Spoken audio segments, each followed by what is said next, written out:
Assalamualaikum warahmatullahi wabarakatuh. Bismillah, alhamdulillah, wala haula wala quwwata illa billah, amma ba'du. Anak-anakku sekalian, Bapak ucapkan selamat datang dan selamat berjumpa dengan Bapak Haji Joharudin MMPD. Pada proses pembelajaran kelas 12 untuk mata pelajaran pendidikan agama Islam dan budi pekerti yang ketika kelas 10 dan kelas 11-nya Anda tidak dibimbing oleh Bapak, melainkan oleh Bapak Ibu guru yang lain. Sayangnya, karena situasi dan kondisi yang tidak memungkinkan kita melakukan proses pembelajaran tidak seperti biasanya atau secara tatap muka, karena wabah virus corona yang melanda bumi kita Indonesia tercinta, mengharuskan kita untuk melakukan proses belajar mengajar secara virtual atau dalam bahasa kekiniannya disebut online. Anak-anakku sekalian, pada pertemuan pertama kali ini Bapak akan menyampaikan beberapa pokok bahasan yang akan kita pelajari pada semester ganjil untuk tahun pelajaran 2020-2021. Ada 4 pokok bahasan yang terdiri dari 1. Berpikir kritis dan bersikap demokratis. 2. Beriman kepada hari akhir. 3. Ketentuan pernikahan dalam Islam. 4. Strategi perkembangan Islam di Indonesia.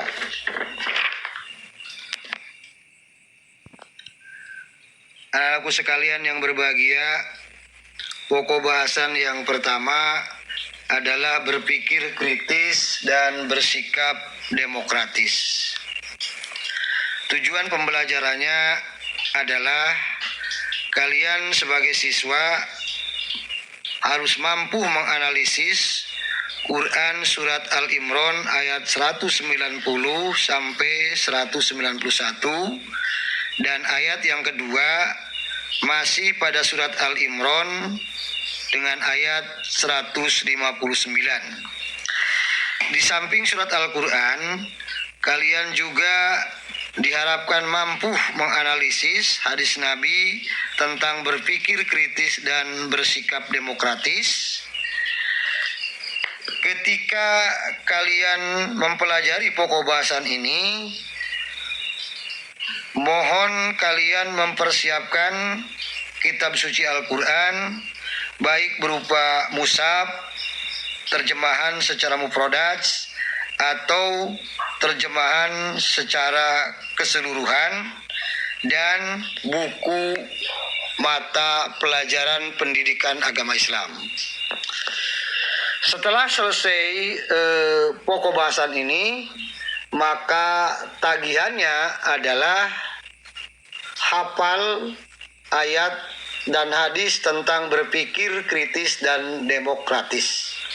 Jadi artinya Anda harus menghafal salah satu Quran surat Al-Imran, baik itu ayat 190 atau 191 atau 159. Anda boleh memilih salah satu dari ayat Quran surat Al-Imran ini. Itu tagihannya, harap dipahami dengan baik. Yang kedua, beriman kepada hari akhir. Tujuan pembelajarannya, Anda atau siswa mampu menganalisis. Jadi Anda ini harus mampu menganalisis makna beriman kepada hari akhir. Nah, makna beriman kepada hari-hari itu Anda harus mampu melihat tanda-tanda hari akhir, proses bagaimana terjadinya hari kiamat, nama-nama lain dari hari kiamat. Selanjutnya, Anda harus mengaitkan makna beriman kepada hari akhir dengan kehidupan sehari-hari, seperti perilaku jujur, tanggung jawab, dan adil. Itu yang harus Anda pahami. Setelah Anda memahami pokok bahasan ini, maka tagihannya adalah membuat resume tentang perilaku jujur, tanggung jawab, dan adil. Itu tugas yang nanti setelah selesai pokok bahasan ini harus Anda selesaikan. Yang ketiga adalah ketentuan pernikahan dalam Islam. Tujuan pembelajarannya, kalian harus mampu menganalisis tentang ketentuan pernikahan. Nah, ketentuan pernikahan itu ada pengertian, ada syarat, rukun, mahram, kewajiban suami, istri, talak, dan rujuk. Nah, selanjutnya Anda harus mempersiapkan diri sebagai calon suami istri yang soleh dan solehah setelah Anda nanti mempelajari materi pernikahan dalam Islam ini. Tagihannya, Anda harus membuat laporan penelitian sederhana, kasus pernikahan dini dan perceraian, dan Anda harus melihat dampak positif dan negatif yang terjadi di lingkungan Anda masing-masing. Saya ulang tagihannya supaya lebih jelas. Anda membuat penelitian sederhana, kasus pernikahan dini dan perceraian di lingkungan Anda masing-masing, atau di kampung Anda masing-masing lah, kira-kira begitu. Dan Anda juga harus melihat apa dampak negatif dan positifnya dari pernikahan dini atau perceraian. Yang keempat yang akan kita bahas dalam pembelajaran semester ini adalah strategi perkembangan Islam di Indonesia. Tujuan pembelajarannya adalah Anda harus mampu menganalisis strategi perkembangan dakwah Islam di Indonesia. Nah, strategi dan perkembangan dakwah Islam di Indonesia ini, Anda harus memulai dari bagaimana cara masuknya Islam ke Indonesia. Di situ tentu ada beberapa tokoh, ada beberapa tempat, ada beberapa kejadian. Bagaimana cara masuknya Islam ke Indonesia? Bagaimana cara para mubalik Islam menyampaikan dakwah Islam di Indonesia? Dan bagaimana perluasan Islam sampai ke wilayah-wilayah yang ada di Indonesia. Selanjutnya, Anda harus mempersiapkan diri sebagai calon-calon dai masa depan.